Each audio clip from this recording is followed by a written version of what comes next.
Welcome to Business Talk Sister Gawk. I'm Becca. And I'm Ruthie. And today's episode is business partnerships and career changes.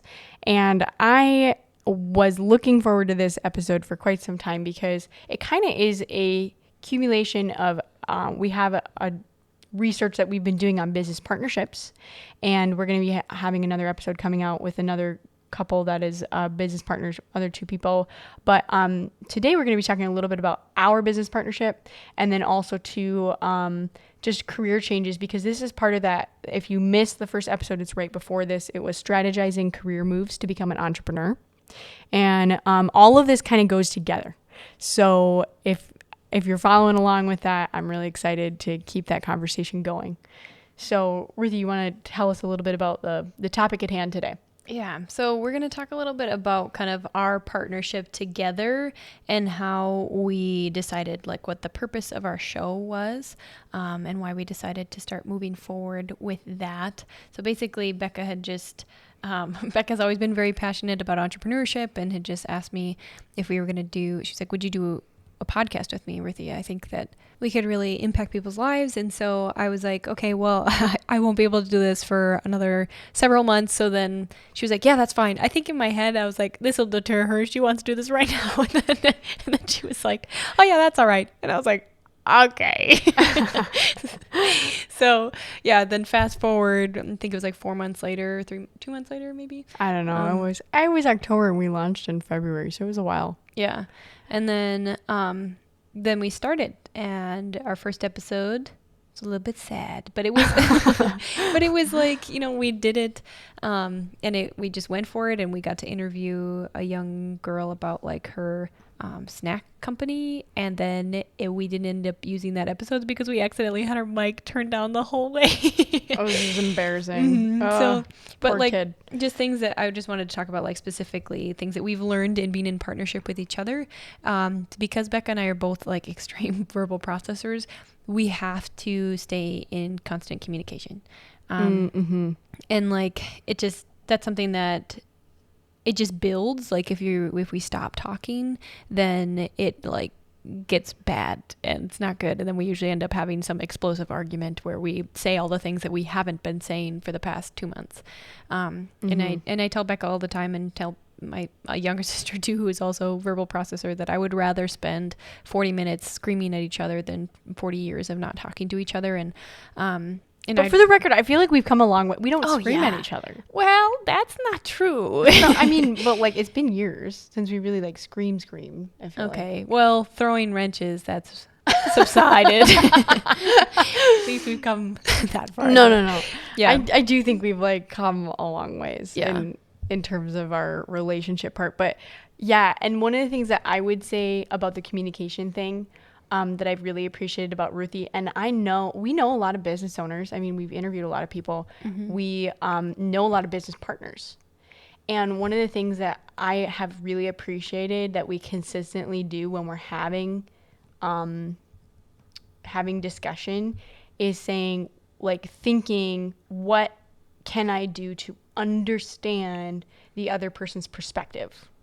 And like being self-reflective on those things, because like saying we're committed not to just discussing the issues, but we're committed to resolving the issues, because that commitment, like it's a stability you need. And just like in a marriage, like if you aren't committed to resolving those issues and you say, well, we can walk away at any time, there's a whole nother level of like anxiety and fear there that you're fighting on top of it. And in a business partnership, we've seen a lot of people walk away from one another and no longer be friends. And I mean, we're also related. So there's a whole nother level of like how that affects our family and everything else. So I think that not only is communication important, but also making sure that there's a commitment to resolution when conflict arises. And there's been times too where it's like going into the conversation, like I am so angry right now, but I'm committed to being angry and I'm committed to resolving that angry and just working it out with you. And And that's one thing that I was just thinking about, like just things that I appreciate about Becca in our partnership is like just the vision that she has. It's very easy for me to come under a vision that is very clear cut and like, this is what I want to do. Because otherwise, like I am just like, I know we joke about this all the time, but Becca's the trailblazer and I'm the brush cleaner. And like, if there's no brush to clean, I'm like, I don't know what we're doing. Like, and if given enough time, then I can start like on my own path and figure it out. But like, it's just so much easier for me to be able to come in a supportive role of someone, and assist them. And so I've just really appreciated that about Becca. And because of that, I've learned a lot about becoming a trailblazer and like in pushing out and doing things on my own. And not that I never do that, but it's just like, I've learned a lot about how to do that well and how to do that tactfully, and be able to have this like 100-foot view of things at all times. Like Becca's very good at that and very good at like being like, okay, what if we were famous right now? Like, would you really want to say that? And like, oh yeah, like just, okay, I don't know. Like, and just being able to just partner with her vision and her ability to move forward and always have like the next thing of like, because there's so many times where I'm like, I don't know what other topics we could even cover. Like, I feel like we've exhausted our list. And she's like, oh no, like, Not even close. so many other things. Yeah. And that's been, I just really valued that in our partnership together. Mm-hmm. And I would say, when we're talking about career changes, we have learned so much from our guests, and the amount of times that we have been able to just talk with them, or they've like been genuine people that want to connect with us as people. I mean, we've talked to some people that honestly are very, like, I feel very well-known, respected individuals. And the fact that they took time out of their day to talk to us, and then they're like, yeah, what's going on with you? And they really, truly want to know us. Like even one of our guests, like, I remember we had an episode with Brimstone, and if we're going to be releasing that one pretty soon here, so you guys should listen to that. I think this episode will come out after Brimstone. Yeah, it will. Yeah. But, and the beautiful thing about that, he literally took like an hour and a half of his day. Like, he's such a busy man. Yeah. He has like 6 businesses. And he was like, I'm going to invest in this conversation, and I want you to follow up with me about what you decide. And just things like that, where we've been able to receive wisdom from other people, and then also from one another, and apply that. And I think that in a business partnership or in choosing a career, and trying to say, how can I be better, is actually appreciating the feedback. Because in episodes all the time, Ruthie's catching things that I'm doing, and she says, hey, you need to not be doing this. I noticed that. And just in improving the quality of our show, is a huge thing that we are passionate about, because we want to put out something that's great. But look to appreciate the other person's gifts. If you're going to be in a business partnership, if you're like, I'm going to do this with someone. I literally just did a huge concert weekend with like organizing operations for all these different things, and marketing and all of that kind of stuff, to make sure that the concert went well. And I got to hang out with one of the sound guys who goes all around the country, and he sets up sound equipment and lights and staging for like these famous people. And one of the things that he said, that's a lot of bands start out that way. You have 2 opposites, and that's why they get some synergy going that people just fall in love with. But backstage, those people, they have dressing rooms on the opposite side of the backstage area, because they don't even want to talk to each other. And they've been doing this for so long together, on the road, whatever, but they have their own tour buses. They never want to speak to one another. They look great on stage, but as soon as they're done, they're gone. And I think that that happens a lot in business. People are like, well, we started this, people know us as this, and we just need to keep doing this because this is what pays the bills, but I cannot stand you. And part of it too, which Ruthie and I discovered, is because a lot of times when you get together, especially if you live far away from one another, all of your conversations are about business. And they're no longer fun. And when you're like pushing and trying all these different things, you don't take time to just say, we're not going to talk about that, and we're just going to be in relationship with one another and find out what else is going on in each other's lives besides business. And I cannot say that enough, because a lot of times those are the conversations we've been having where I start hearing from Ruthie, well, this is what I'm thinking about, and these are the things that I really like doing. And as she's exploring different things she could do with her career or whatever, that's where I can be a resource to her. But then also, too, she needs to know what's going on in my life, because a lot of times when I don't tell her, hey, this is what's happening in my family, she doesn't realize why things are coming out the way they are in business. Mm-hmm. And so those elements are so important. We talked about communication. Yeah. But that's part of it, because Ruthie's gifts are so different than mine. And I need to appreciate the value that her gifts bring, because otherwise, when we are a little bit different than one another, those things can be pain points where you get annoyed with that person about. Mm-hmm. And I've heard people say before that, like, in actual, like, dating relationships or marriage relationships, like, the thing that you fall in love with in the other person is the thing that you often fall out of love with.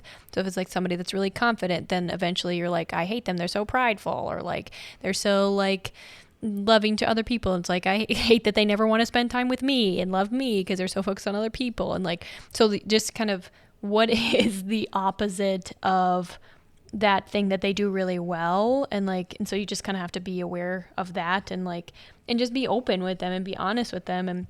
And two, like, just another thing that if, like, it's not so much with Becca and I because we grew up in the same culture and the same everything pretty much, but like, but sometimes it does still affect us. Yeah, that's true. Yeah, we've definitely had different experiences in life, and but that's something that you have to fall in love with the culture that they're from too, or just at least have a great appreciation for their background and for their culture, and be able to have that perspective to know, like, this is why they treat whatever this way, and or like they treat it with more severity or less severity than you do. And another thing too that I think is really helpful for Becca and I is knowing each other's strengths and weaknesses, like even just our strength finders, like knowing that Becca has very high like activator and achiever, like just like knowing.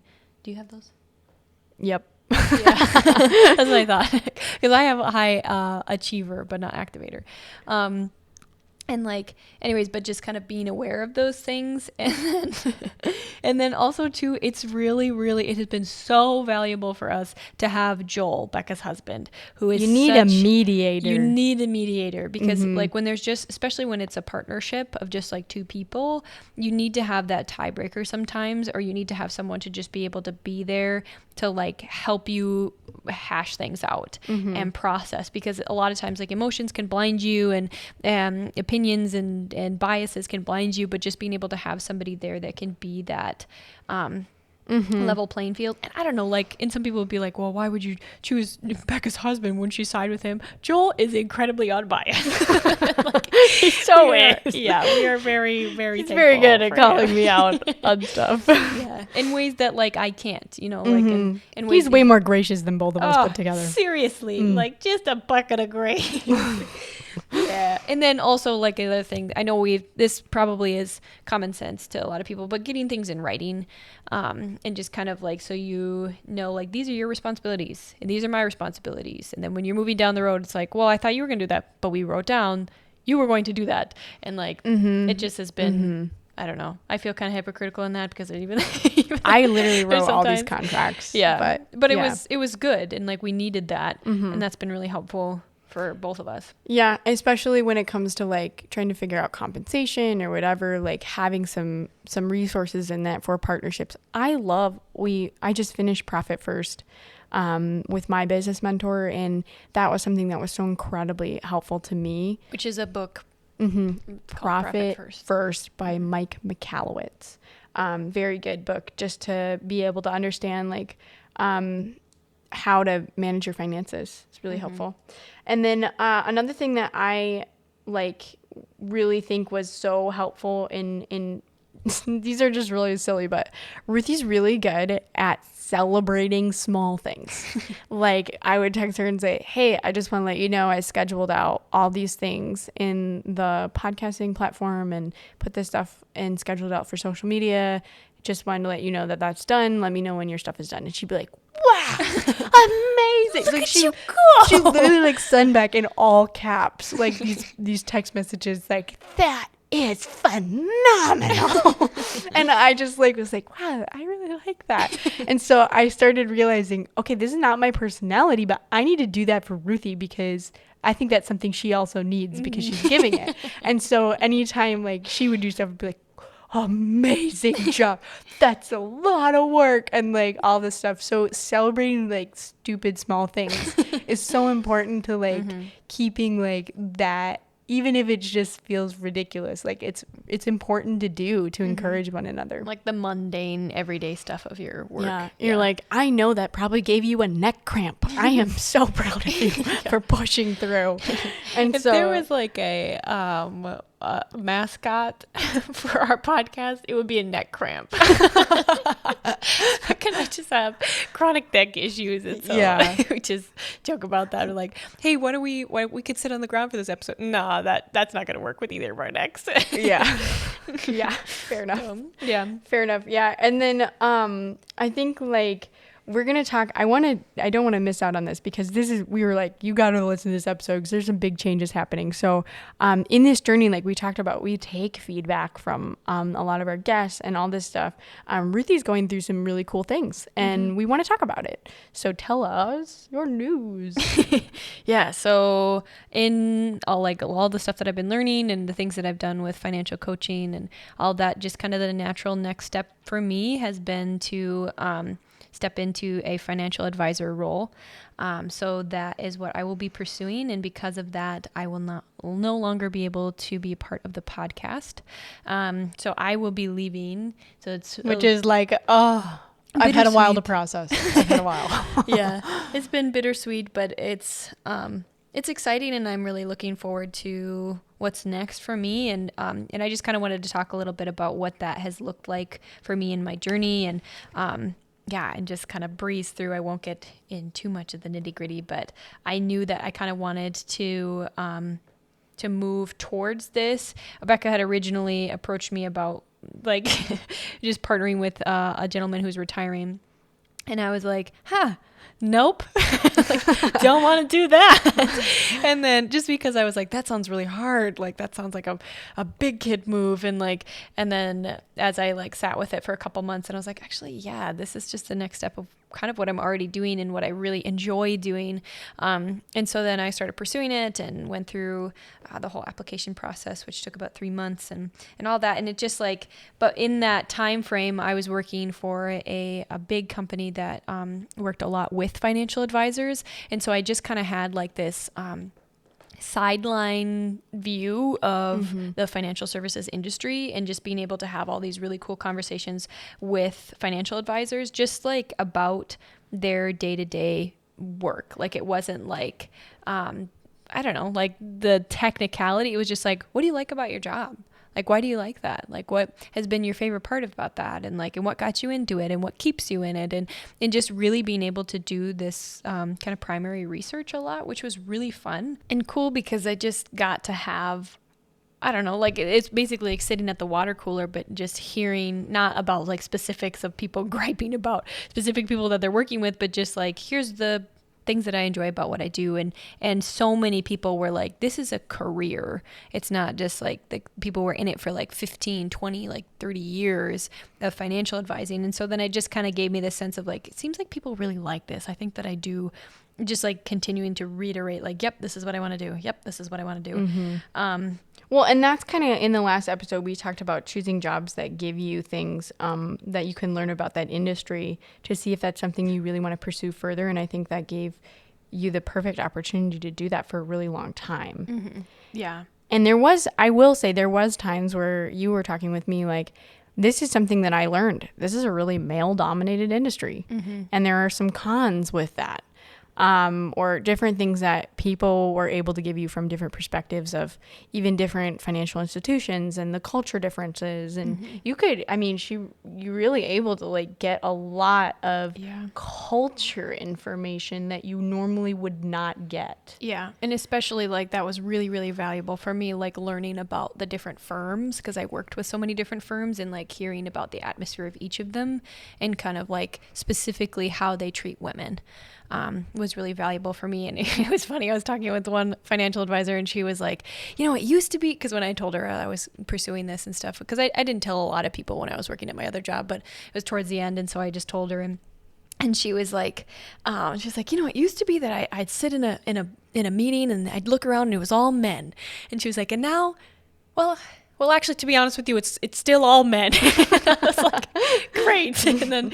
But she was like, I just want to be an asset to you. And you take down my phone number. And I just consistently was finding people were just so willing to be a resource to me and to answer any questions that I had.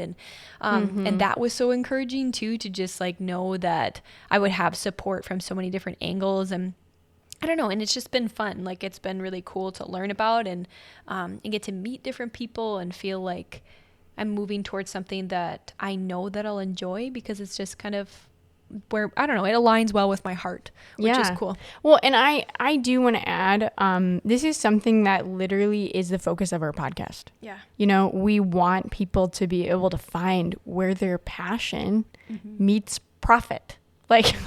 That's what we want to do. It's on the website. It literally is. So this is something she's passionate about. And so while we've been doing the podcast, we've been given so many opportunities to connect with people and to explore. And that's why we do the podcast, because we want you guys as well to be able to hear the different things, the opportunities that are out there, and explore things for yourself. Because just in doing the podcast, we're like, let's launch a product. Let's figure out how that works. Let's teach everyone how to do it. Let's go to shows. Yeah. And we learned, which, by the way, that's going to be our Gawk today, is about a show we went to. But, I think that it's so important to recognize that, this moment, you shouldn't be afraid of this moment, that it's going to be a waste. Because you can maximize any learning experience. And we talk about even if you're working at McDonald's, but we're so real about that. You can learn so much about the fast food industry, in the hospitality industry, in just how to treat people and how it feels to be treated by somebody who doesn't respect you. Oh yeah. So much of just in the future, if I ever have a job with this or whatever, I know what I need to do to make this person feel valued. Customer service, if you ever have an opportunity to work a phone line, good grief, you learn so much. You learn those phone skills, obviously, but you also just are learning so much about what it's like to be treated by people and how to handle somebody who's really angry or crabby or whatever. You just learn a lot about crisis management. Oh yeah. And sometimes you will suffer a little PTSD afterwards, but we both have gone through different phone stages of calling people and talking to people. And I will say that there are so few people in the world that actually have good phone skills. Yeah. And so, Ruthie has phenomenal phone skills, and she's not going to say this, but I will, because she's literally had people, while she's helping them, they don't even know what she looks like, be like, so what's your Instagram? Okay, maybe that was a bad example. I was thinking you were going to go about when people are screaming at me and then I can talk them down and that too. She can do that too. But people just think that she's so nice that they want to know how they can stay connected. That also starts with our parents had a clinic for a while, and my mom always had us answering the phones. And that started when we were really little, and so that's just kind of a funny little, start them young, answer phones, schedule appointments. My mom was big on that. Once you were in high school, then you had to schedule your own dentist appointments and had to figure out, she was always pushing me to do that. So so I think that those are all things that we've learned doing the podcast, and we want to encourage you in, because I know we have so many listeners from all over the world, and a lot of you guys do not connect with us, and we're really passionate about that connection. So if there are things that you're like, hey, I'm thinking about exploring this, could you guys do an episode on it? We love that. We truly do, because it grows us, and then it also helps you grow. And we've done that for quite a few people. Somebody was interested in catering, and we're like, let's find a caterer. Let's do a podcast. And we learned a lot about things that we're like, hey, this is what they said to do. You should really think about those things. And so it's valuable to so many more people through that. So we're going to transition into the Gawk portion, and we're going to tell you a quick story. And Ruth, I think you should tell it, Ruthie. So Becca and I had been joking for a while about like how I won't be able to be a part of the podcast anymore, and she was like, "Well, what if you just came back but had an alias?" We're like, we could call you Schmoothie. Yeah. She kept trying to come up with all these different names for me, and I was like, yeah. And we were really set on Schmoothie for a while, and then we were gonna go do this show with our pottery and stuff, and we were going up the stairs, and outside it said Callie Anderson. As like pottery by Callie Anderson. And I'm like, like, who is that? yeah, we're both like, oh, we're going to be up here with somebody named Callie. And then like, as we kept doing stuff, and then I was like, Becca, I think Callie is us. and it was just the funniest thing, because it was like, what the heck? And so Becca was like, Ruthie, that's your alias, Callie Anderson. And I was like, yeah, great. So if she ever comes back on the show, you'll know. Yeah, it'll be... I mean, you won't know anything. Know it's an alias. Wink, wink. But you know what? Here's some good news, just for some of you that are like, oh man, I love Ruthie, which I do too. I hear you. We have been making some really fun connections with a lot of people. So doing the podcast by myself, I've been doing some recordings already, and that's been an adventure. And honestly, like, I've learned a lot, and there's some new episodes coming out that I'm super stoked about. But also too, I've been connecting with a lot of other like influencers in the industry and all that kind of stuff. And there's some people that I may be doing some interviews with or like co-hosting with as a guest that I think will be really fun. Mm-hmm. So do not despair. It's still going to be a fun time. Mm-hmm. That I'm looking forward to. So if you have enjoyed this episode, you should give us a review on Apple Podcasts. And not a pity review, like, oh, like a just sad one. I'm talking like, these guys are the best. You are going to want to check out any episode.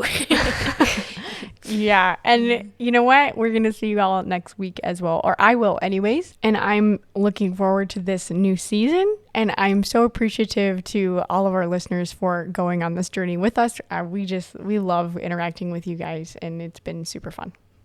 Thank you. Goodbye.